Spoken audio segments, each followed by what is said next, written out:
The Commonwealth of Dominica is a small island in the Lesser Antilles, aka the Caribbean islands, with a tropical climate and many rainforests and mountains.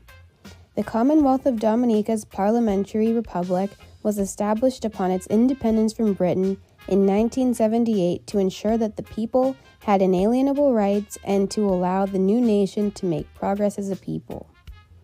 However, in the beginning years, it failed to uphold the people's rights with their best interest at heart, becoming a corrupt system that led to the people rebelling against the government. After the initial learning curve of an island with a newly acquired sovereignty, under the helm of a new leader in 1980, Dominica was able to become a prosperous and stable country where the people are represented by their government and can live in political peace and stability. Immediately after Dominica gained independence from Britain at the predominantly black inhabitants of the island's request, after experiencing 2 centuries of indirect rule, the first Prime Minister of Dominica, Patrick John, was elected democratically on November 3, 1978. However, John soon became very corrupt, often using and accepting bribes. And so after many civilian revolts, he got voted out of office in 1979. Because of the pressures of governing the country, he took bad advice. He didn't have good counsel. That led him into trouble. Because under pressure, you have to know what kind of counsel you must take. And this put him in conflict with the population. So that's where he became a bad leader. He became more autocratic, and that is where he spiraled out of control. The people of Dominica soon became fed up with the policies that Patrick John would pass, as they did not represent the best interest of the public. And that's where he got into trouble, because he had so much power. He had the police inside, plus the defense force. It also didn't help that there was a general public discontent with the impoverished country's agriculture-based economy, as Dominica had just suffered a natural disaster.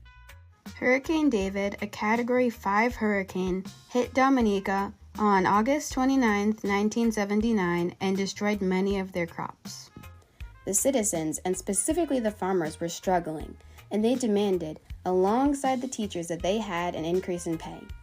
And when neither were able to acquire this, they began to protest. And these protests soon turned to riots, which caused Patrick John to be impeached from his position as Prime Minister, and many of his ministers to be forced to resign from office. In this moment, Patrick John and the rest of the government failed to protect the people's rights after Hurricane David. The farmers were not able to sell enough crops to sustain themselves and their families, and because of this and the government's lack of ability to provide relief to the people, the public began to criticize John's management of the economy and his lack of concern for the people. Meanwhile, Patrick John, instead of utilizing his power as Prime Minister to help the people, deployed the Dominican Defense Force to prevent the people from challenging his authority as leader of the country. And they came under the Parliament building on the day on which they were going to have passed a law in Parliament. And it turned out into a big protest, storming of the buildings, and he called in the military, the soldiers, and started firing gunshots at the protesters. And some persons got shot. A lot of people got shot, and at least 1 or 2 persons got killed. We had a little revolution in the island, and I was in the middle of it actually, because I remember standing in my veranda, the city, which was very close to the government building, and I saw the soldiers marching up the street and shots being fired, people flying all over the place. They came jumping through our houses. It was a terrible time. Soon, the interim government of Dominica had to intervene. Due to all the protests of the people, they ended up having to oust Patrick John from his position as Prime Minister. However, this did not bode well with Patrick John.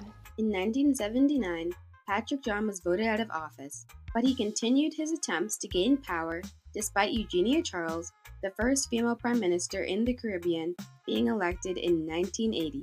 In 1981, a planned coup involving former Prime Minister Patrick John was linked to South African finance and Barbadian political maverick Sidney Burnett Alleyne.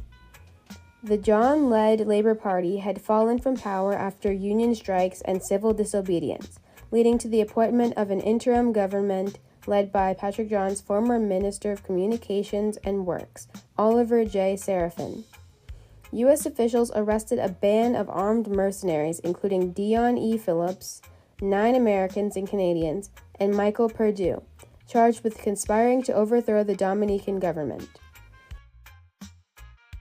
The attack, codenamed Red Dog, was delayed when John and Reed were arrested after local police received information from the Bureau of Alcohol, Tobacco, and Firearms in the United States in 1980.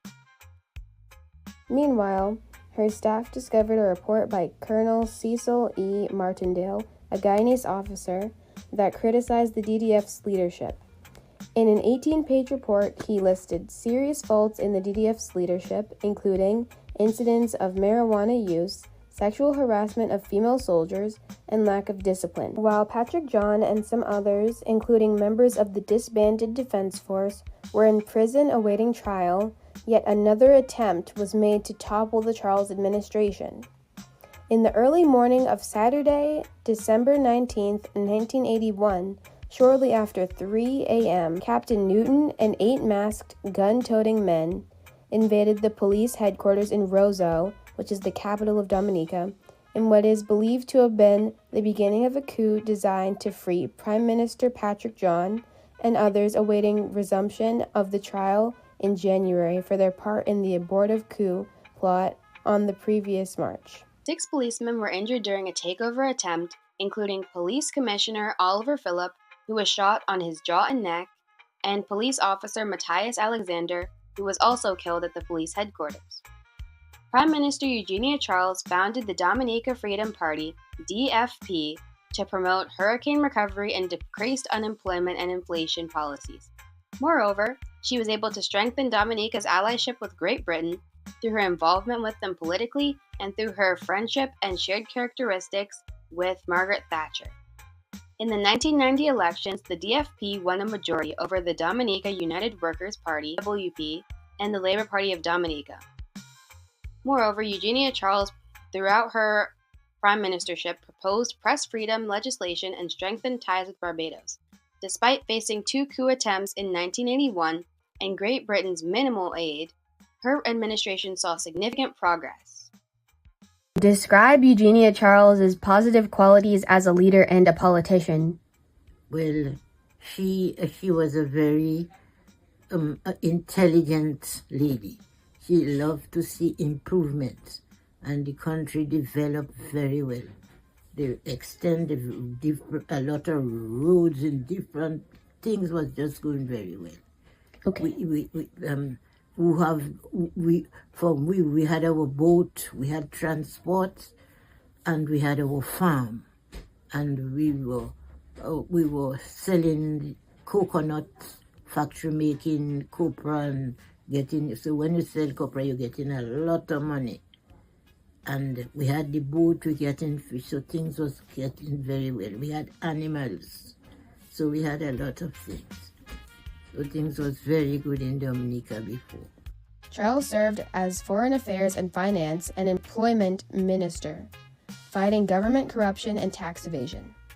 She rejected foreign business interests' offers to legalize casino gambling on the island. Charles was re-elected for 2 more terms but retired in 1995 when her party was ousted. She resumed law practice and was made Dame Commander of the Order of the British Empire in 1991. We love our country. The people get together. It's a small nation with a small population. So we get up and move on.